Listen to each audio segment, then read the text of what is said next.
Home resales blowing away expectations, rising more than 7% from last month and a record 44% from a year earlier, thanks to the tax incentive from the government.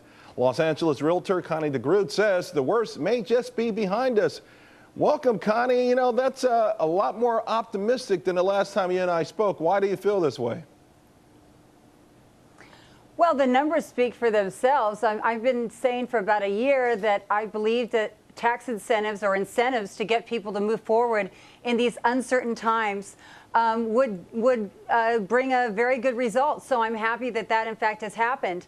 The only thing that I'm not sure about, if everything stays the same, then I would be very optimistic that we will recover slowly, but we will stabilize. If rates stay low, if hopefully employment rises, and if banks continue to lend to not only homeowners but to small businesses, then there are reasons to be more optimistic than pessimistic. I got to tell you, you just put out a list that rivals my son's Christmas list by a mile.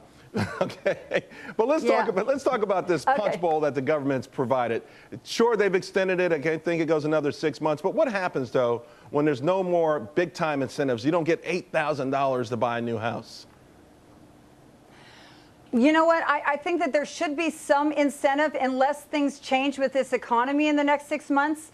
Otherwise people are they're gonna wait. But I don't know what's gonna happen in 6 months. Maybe there's something else. Maybe there's more positive news about the economy, and so we don't need it. So I'm not really sure that we need to continue it, but I think for right now it's a good thing that we have it, and also that we are also including it to people that own a home, because there's just so many people that can't qualify with today's very, very changed guidelines. So under normal circumstances, you've seen this sort of stuff before. What normally happens in a regular market without any government interventions? How does the real estate market heal itself?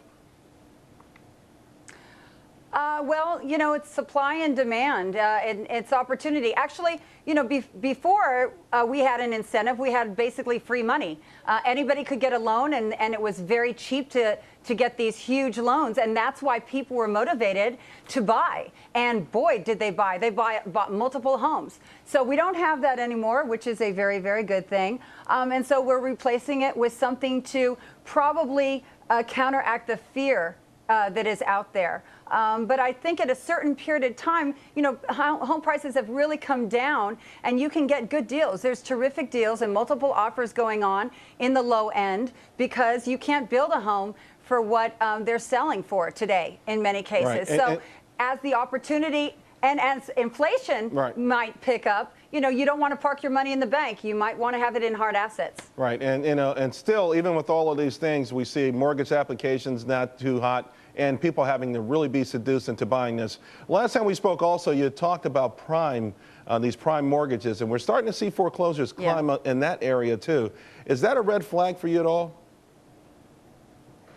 I've been seeing this, and I know a lot of people that I've gone to their house, and they're in trouble, and they're very responsible. There are some very well-educated, highly accomplished people that are unemployed. They've been unemployed for a while, and so if you've been unemployed for a year and you're living off of your savings and reserves, and then you're getting into trouble, and so that unfortunately is happening. Which again, we need to put more people back to work. We need a stimulus that's actually going to cause people to hire again. Right.